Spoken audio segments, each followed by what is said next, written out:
नमस्कार जोहार, मैं राजू और आप देख रहे हैं 24 झारखंड न्यूज। चलिए जानते हैं झारखंड की सुबह से लेकर शाम तक की तमाम बड़ी खबरों को।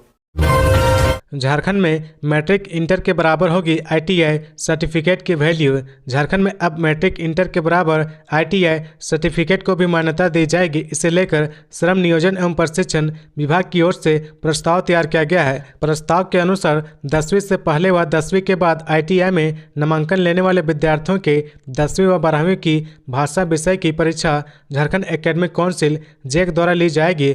देश के अलग अलग राज्यों में आईटीआई सर्टिफिकेट को 10वीं व 12वीं के बराबर वैल्यू दिया जाता है। इसमें बिहार भी शामिल है। कहा जा रहा है कि बिहार के तर्ज पर भी झारखंड में भी सर्टिफिकेट को मान्यता देने का प्रस्ताव तैयार किया गया है। श्रम नियोजन एवं प्रशिक्षण विभाग की ओर से तैयार किए गए प्रस्ताव के अनुसार झारखंड एकेडमिक काउंसिल मैट्रिक व इंटर के परीक्षा के साथ आईटीआई के विद्यार्थियों का भी परीक्षा फॉर्म जमा लेगा। मैट्रिक इंटर के परीक्षार्थियों के साथ आईटीआई में पढ़ने वाले विद्यार्थियों के भी हिंदी अंग्रेजी की परीक्षा होगी। विभाग के प्रस्ताव पर झारखंड एकेडमिक काउंसिल हिंदी व अंग्रेजी की परीक्षा लेने पर सहमत हो गया है। इस संबंध में जैक जल्द ही विभाग को पत्र भेज देगा। इसके बाद प्रस्ताव स्वीकृति के लिए कैबिनेट की बैठक में रखा जाएगा। बता दें कि आईटीआई की परीक्षा directorate general of training DGT द्वारा ली जाती है। डीजीटी द्वारा आईटीआई में पढ़ने वाले विद्यार्थियों के संबंधित ट्रेड की परीक्षा ली जाती है। भाषा की परीक्षा नहीं ली जाती है। सर्टिफिकेट की बराबर को लेकर तैयार प्रस्ताव के अनुरूप डीजीटी द्वारा ट्रेड से संबंधित विषय की परीक्षा ली जाएगी व भाषा की परीक्षा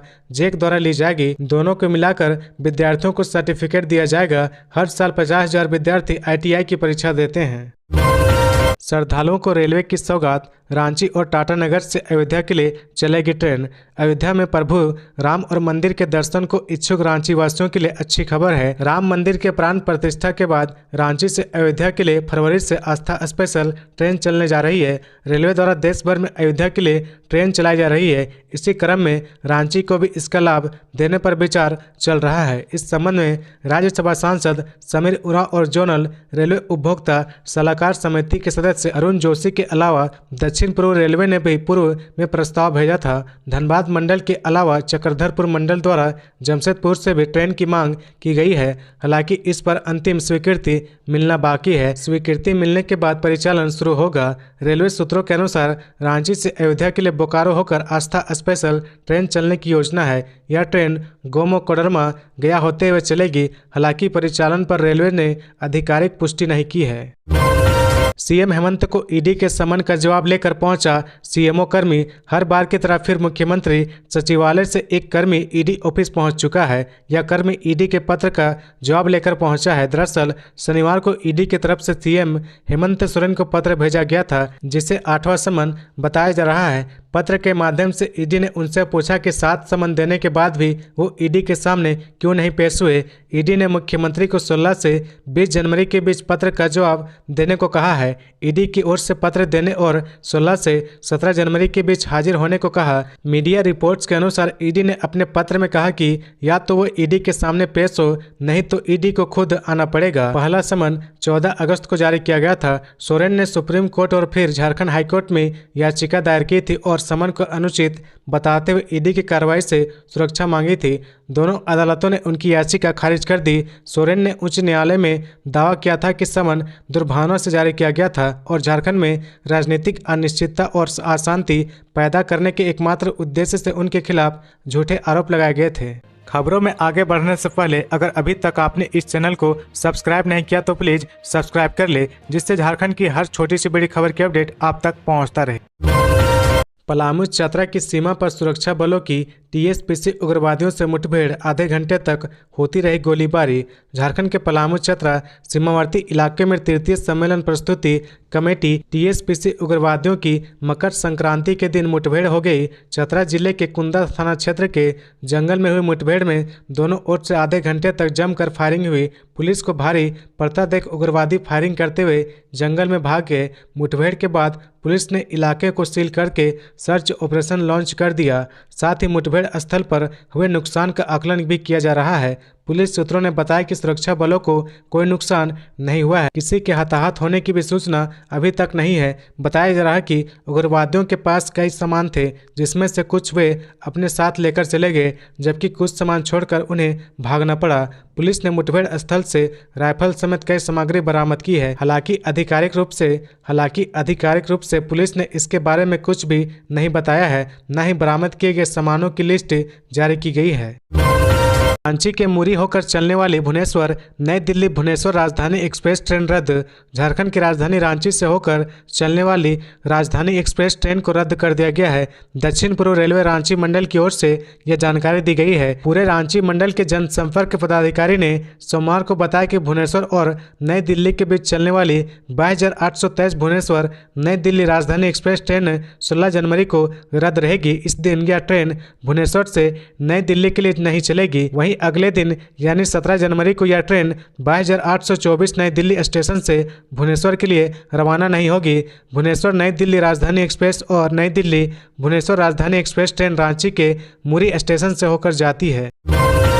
संरक्षण के लिए वन विभाग का प्लान, कोडरमा में खुलेगा अनोखा गिद्ध भोजनालय। वन विभाग ने गिद्धों के संरक्षण को बढ़ावा देने के लिए कोडरमा में गिद्ध भोजनालय बनवाया है। यह जिले के तिलैया नगर परिषद के अंतर्गत गुमो में बनाया गया है। यहाँ गिद्धों को पशुओं के शव परोसे जाएंगे। इसको लेकर गौशाला और नगर पालिका के लिए प्रोटोकॉल बनाने की तैयारी की जा रही है। पशु शवों को गौशाला और नगर पालिका इलाके से लाया जाएगा, लेकिन इससे पूर्व यह सुनिश्चित किया जाएगा कि शव हानिकारक दवाओं से मुक्त है। प्रोटोकॉल तैयार होते ही रेस्टोरेंट शुरू हो जाएगा। वन प्रमंडल पदाधिकारी सूरज कुमार सिंह ने कहा कि गिद्ध रेस्टोरेंट कोडरमा में गिद्धों की घटती आबादी को बढ़ाने का प्रयास है। भोजन स्थल पर बांस की बाड़ लगाई गई है ताकि कुत्ते या सियार जैसे अन्य जानवर प्रवेश ना करें और शवों को ना खाएं। कोडरमा में पहले गिद्ध बहुत ज्यादा पाए जाते थे, लेकिन प्रतिबंधित दवा डाइक्लोफेनाक के कारण गिद्धों की संख्या कम होने लगी है। यह दवा सूजन और बुखार के लक्षणों के इलाज के लिए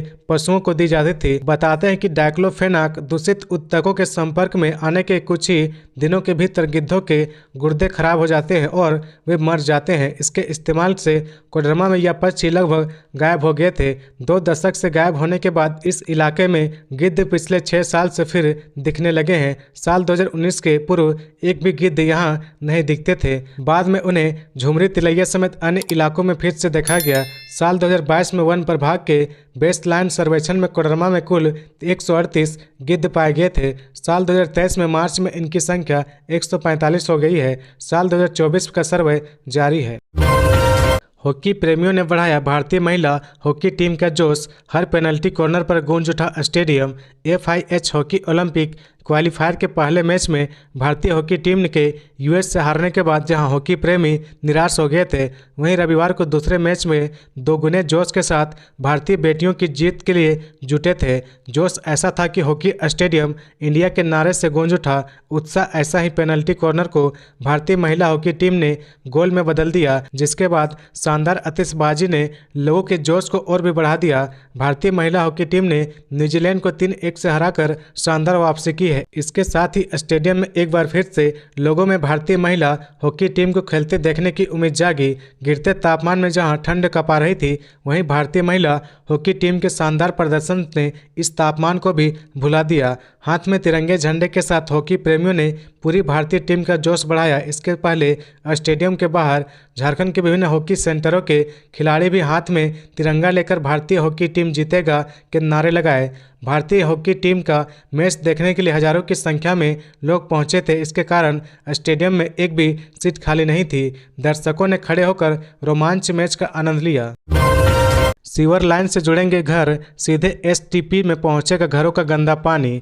218 करोड़ की लागत से शहर के 9 वार्डों में सीवरेज ड्रेनेज की पाइपलाइन बिछाई गई है। शहर के अधिकतर मोहल्ले में यह काम पूरा हो गया है। ऐसे में अब इन क्षेत्रों के घरों से निकलने वाले गंदे पानी को सीवर लाइन से जोड़ा जाएगा। इसके लिए रांची नगर निगम ने टेंडर निकाला है। 4.58 करोड़ की लागत से यह काम किया जाएगा। इससे घरों से निकलने वाला गंदा पानी सीधे बड़गई स्थित लेम बस्ती के STP में पहुंचेगा। घरों की सीवर पाइपलाइन ब्रांच को इंस्पेक्शन चेंबर से जोड़ने का यह काम 9 महीने में पूरा करने का लक्ष्य रखा गया है। काम पूरा होने के बाद लोगों को सेप्टिक टैंक भरने के झंझट से मुक्ति मिलेगी, क्योंकि घरों से निकलने वाला गंदा पानी पाइपलाइन के जरिए सीधे एसटीपी में पहुंचेगा। यहाँ इसकी रिफाइनिंग कर साफ पानी को नदी में बहा दिया जाएगा। वहीं सूखे हुए मलबे से खाद बनाया जाएगा।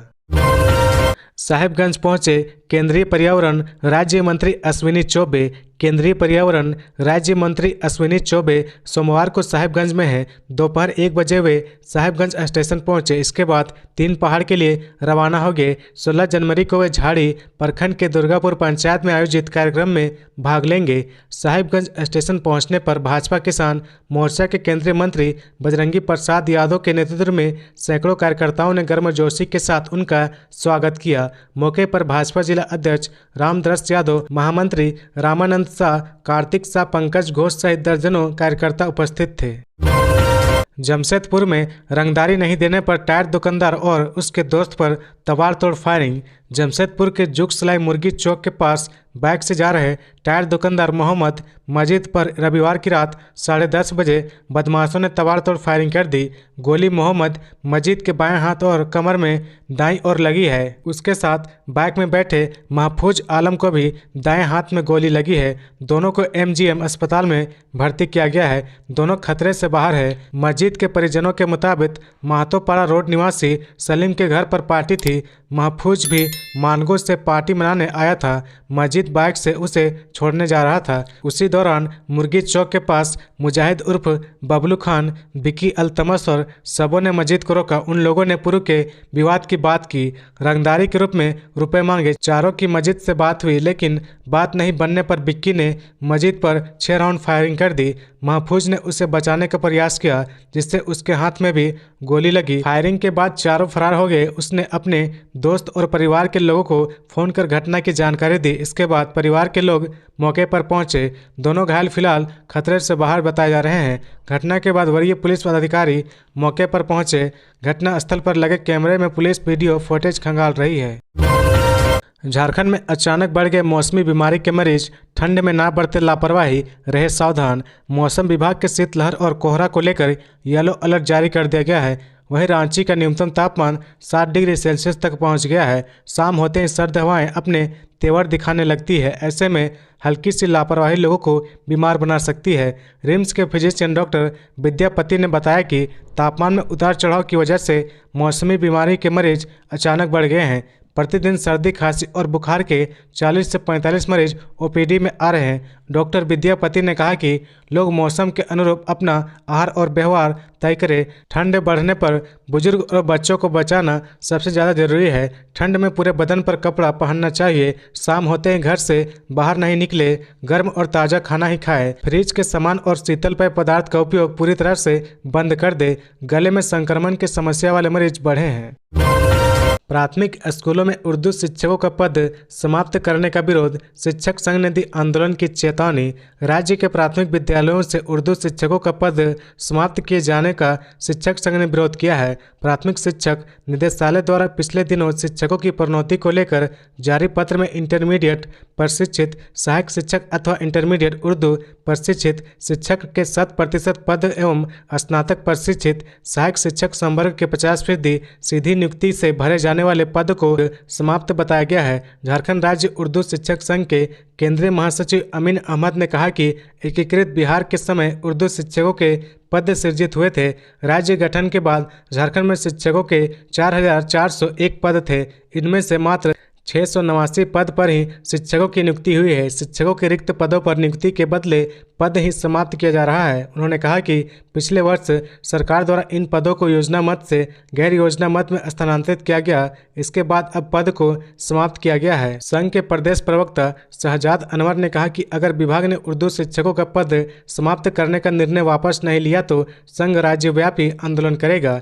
इंटरमीडिएट प्रशिक्षित सहायक शिक्षक एवं स्नातक प्रशिक्षित सहायक शिक्षक का पद भी समाप्त कर दिया गया है। इन पदों को समाप्त कर राज्य में सहायक आचार्य का पद सृजित किया गया है। सहायक आचार्य के 50,000 पद में से 26,000 पदों पर नियुक्ति की प्रक्रिया चल रही है। इसके बाद फिर 24,000 शिक्षकों की नियुक्ति की जाएगी। संघ का कहना है कि उर्दू शिक्षकों को लेकर कोई निर्देश नहीं दिया गया है। 30 जनवरी को सभी 81 विधानसभा क्षेत्र में 9 मतदाता सम्मेलन होगा।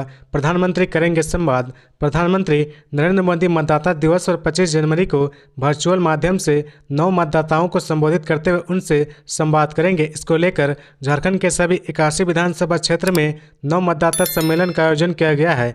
नए मतदाताओं में उत्साह और उमंग है। यह जानकारी प्रदेश भाजपा अध्यक्ष बाबूलाल मरांडी ने रविवार को साहिबगंज परिसदन में पत्रकारों से बातचीत करते हुए दी है। उन्होंने हेमंत सरकार पर निशाना साधते हुए उसे भ्रष्ट बताया। कहा कि नए मतदाता आने वाले 2024 चुनाव में नई कहानी लिखने को तैयार हैं। 2024 में पूरे देश में लोकसभा और झारखंड में विधानसभा चुनाव होना है। झारखंड में 50 लाख नए मतदाता जुड़े हैं। नए मतदाता अपनी सरकार बनाने को उत्सुक हैं। उन्होंने कहा कि पूरे देश में 5000 स्थानों पर कार्यक्रम होगा जहां नए मतदाता उपस्थित रहेंगे। उन्होंने कहा कि नए मतदाता नरेंद्र मोदी को तीसरी बार प्रधानमंत्री बनाने को तैयार हैं। साथ ही भ्रष्ट हेमंत सरकार को नए मतदाता जवाब देने को भी आतुर हैं। हेमंत सरकार की वादा खिलाफी से युवाओं में काफी रोष है।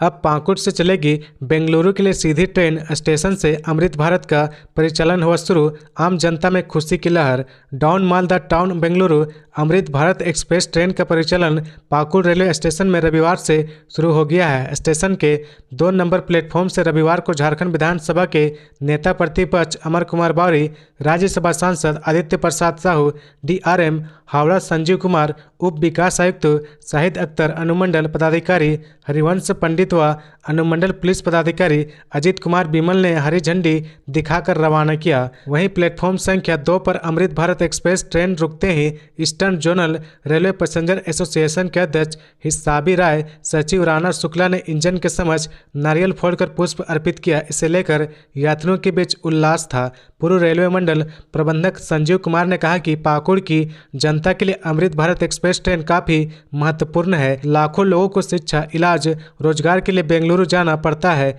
पूर्व में बेंगलुरु के लिए कोई सीधी ट्रेन नहीं थी। अमृत भारत एक्सप्रेस ट्रेन की पाकुड़ में ठहराव होने से इस क्षेत्र की आम जनता को काफी लाभ होगा। अमृत भारत एक्सप्रेस ट्रेन की पाकुड़ में ठहराव होने से इस क्षेत्र की आम जनता को काफी लाभ होगा। ट्रेन के ठहराव से पढ़ने वाले विद्यार्थी, रोगियों व रोजगार के लिए बेंगलुरु आने जाने में काफी सुविधा होगी।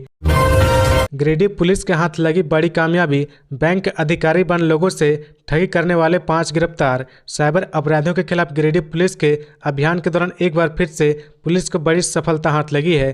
पुलिस ने अहिल्यापुर थाना क्षेत्र के जामजौरी गांव में छापेमारी कर 5 लोगों को गिरफ्तार करने में सफलता पाई है। इनके पास से 6 mobile phone, 25 SIM card, 5 ATM card, 3 bank passbook, 4 pan card, 4 आधार कार्ड और 1 मोटरसाइकिल जब्त किए हैं। यह जानकारी गिरिडीह के SP दीपक कुमार शर्मा ने दी है। राहुल गांधी की भारत जोड़ो न्याय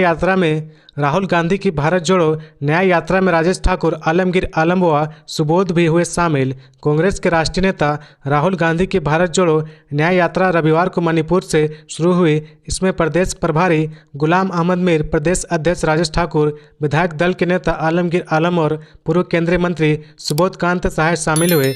न्याय यात्रा में कांग्रेस के 150 से ज़्यादा नेता श्री गांधी के साथ एक विशेष विमान से मणिपुर की राजधानी इम्फाल पहुंचे थे। इस यात्रा के पहले दिन पार्टी ने देश के सभी राज्यों के प्रदेश अध्यक्ष व विधायक दल के नेता को विशेष तौर पर बुलाया था। पार्टी नेताओं ने बताया कि श्री गांधी न्याय यात्रा के क्रम में 3 से 4 फरवरी को झारखंड प्रवेश कर सकते हैं। वह झारखंड में 804 किलोमीटर की यात्रा करेंगे। वह 13 जिलों में न्याय यात्रा करेंगे। धनबाद में रिकॉर्ड तोड़ ठंड। 20 साल में पहली बार 5 डिग्री पहुंचा पारा। धूप के बावजूद कनकनी बढ़ी। धनबाद में ठंड का रिकॉर्ड टूट गया है। पिछले 2 दशक में पहली बार धनबाद का न्यूनतम तापमान 5.4 डिग्री सेल्सियस पहुंच गया है। झारखंड बनने के बाद धनबाद में कभी भी न्यूनतम तापमान इतना नीचे नहीं गिरा। लगातार बढ़ रही ठंड की वजह से धनबाद में लोगों की परेशानी बढ़ गई है। पिछले 4 दिनों से धनबाद में लगातार ठंड बढ़ रही है और न्यूनतम तापमान नीचे गिर रहा है। तापमान का असर अब दिन में भी दिखने लगा है। खिली हुई धूप के बावजूद दिन भर लोग ठिठुरते रहे। रविवार को अधिकतम तापमान 22.5 डिग्री सेल्सियस रहा। धनबाद में 17-18 जनवरी को बारिश होगी। मौसम विज्ञान केंद्र रांची के अनुसार धनबाद समेत आसपास के जिले बोकारो, गिरिडीह में भी बारिश का असर देखने को मिलेगा। बारिश छूटने के बाद एक बार फिर से ठंड का असर धनबाद में रहेगा। धनबाद में पिछले 4 दिनों से लगातार ठंड बढ़ रही है और न्यूनतम तापमान नीचे गिर रहा है। तापमान का असर अब दिन में भी दिखने लगा है। खिली हुई धूप के बावजूद दिन भर लोग ठिठुरते रहे। हेमंत सरकार ने नियोजन पदाधिकारियों को दिया बड़ा तोहफा, बढ़ाई सैलरी, 2 चरणों में होगा बकाया भुगतान। नए साल पर हेमंत सरकार ने नियोजन पदाधिकारियों को बड़ा तोहफा दिया है। दरअसल हेमंत सरकार ने नियोजन पदाधिकारियों की सैलरी बढ़ा दी है। यह संशोधन झारखंड उच्च न्यायालय के आदेश तथा महाधिवक्ता के परामर्श के आलोक में किया गया है। वहीं अब इनके वेतनमान में संशोधन होने से बकाया भुगतान भी हो सकेगा। बता दें कि नियोजन पदाधिकारियों को पूर्व में स्वीकृत वेतनमान 6,500 से 10,500 रुपये था, जिसे उत्क्रमित करते हुए 8,000 से 13,500 रुपये किया गया। इसका वास्तविक लाभ 15 नवंबर 2000 तथा वास्तविक लाभ 1 मार्च 2007 से मिलेगा। छठे वेतनमान के तहत वित्त विभाग ने इसका वेतनमान पे बैंड 2 में 9,300 से 34,800 तथा ग्रेड पे 4,800 निर्धारित किया था। अब इसमें संशोधन करते हुए छठे पुनरीक्षित वेतनमान के तहत इनका वेतनमान पे बैंड 2 में 9,300 से 34,800 तथा ग्रेड पे में 5,400 कर दिया गया है। इसे लेकर जारी आदेश में कहा गया कि नियोजन पदाधिकारियों का बकाया भुगतान 2 चरणों में किया जाएगा। पहली किस्त की राशि का भुगतान चालू वित्तीय वर्ष तथा अगली किस्त की राशि का भुगतान अगले वित्तीय वर्ष में होगा। तो ये थी आज की झारखंड की टॉप बड़ी खबरें। इसी तरह झारखंड की हर छोटी सी बड़ी खबर देखने के लिए आप हमारे चैनल 24 झारखंड न्यूज को सब्सक्राइब करके बेल आइकन प्रेस कर ले, जिससे झारखंड की हर छोटी सी बड़ी खबर की अपडेट आप तक पहुंचता रहे। तो आज के लिए बस इतना ही। हमें दीजिए इजाजत, फिर मिलते हैं नेक्स्ट न्यूज में।